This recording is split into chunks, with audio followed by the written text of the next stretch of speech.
Hey DXers, it's a beautiful Wednesday morning once again, March 10, 2021.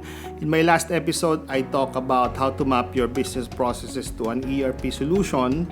And today, I'm going to be talking about how to set up your ERP data master list to jumpstart your ERP implementation.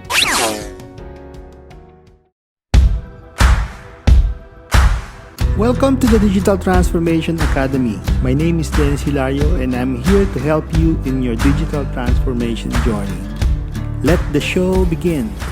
So welcome to the podcast. My name is Dennis Hilario and I'm going to give you my best thoughts and my best tips about digital transformation, productivity, and innovation. If you haven't already, kindly consider subscribing and smashing the like button in whatever platform you are consuming this. So let's jump right to the main topic. So the following are the data master list needed to jumpstart your ERP.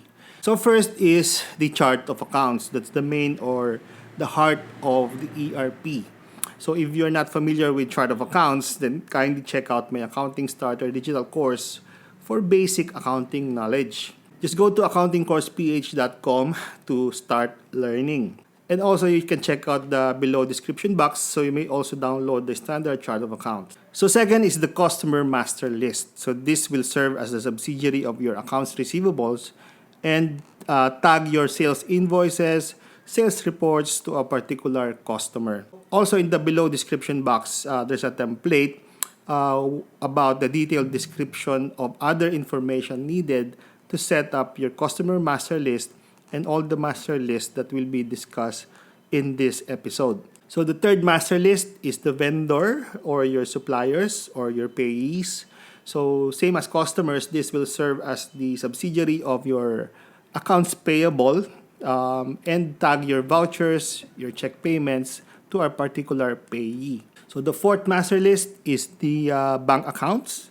So you'll need the list of these bank accounts or the bank accounts that you use and probably including your cash in hand, your petty cash, so you can tag your sales collections, your disbursements, and other bank or cash related transactions. Okay, so the fifth master list that you need to prepare is if you wish to monitor your inventory subsidiary, if applicable to your business, then you'll have to prepare the master list of your inventory items. So the important information there are your unique item code per item, specifications if there's any, your default purchase cost or unit cost, your selling price or sales price or if applicable, then unit of measure and inventory locations.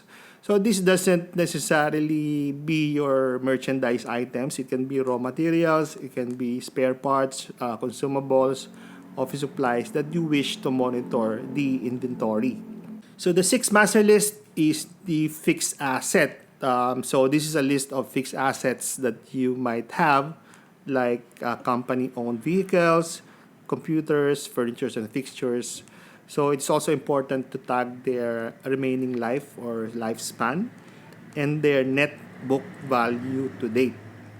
So less the depreciation or accumulated depreciation. So the seventh or the last thing but not the least is the users and the responsibilities. So these are the users that you need to establish who will access the ERP system.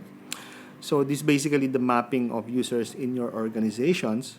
Who shall encode the vouchers, who shall encode the sales invoices, and other bank-related transactions. And again, in the description box, there's a link below. You can find the template that you can use to fill out this master list. So you can migrate the data from your old system or say an Excel sheet. Just migrate it there. And then you can forward that later on to the ERP vendor of your choice. So in that template, also it's important to note that there's a chart of account mapping columns in the subsidiary master list. So they are important information to automate the posting to the general ledger, which is the essence of an accounting solution or an ERP system, to update your financial statements on every posting of transactions to achieve on time, if not real-time, financial reports. So that is it for now. In my next post, I'll discuss the different forms, the different reports, the standard layouts that you need to define for your ERP implementation. So again, you can relay that to the ERP vendor and identify which ones are needed to be customized. And then lastly, if you wish to fast track your learning about ERP implementation, I have a private online one-on-one coaching or workshop about business process automation. So just check out oneboxcloud.com/PPA course for more details. So that is it for now, the DX your life and business. Have a great day and see you in the next episode.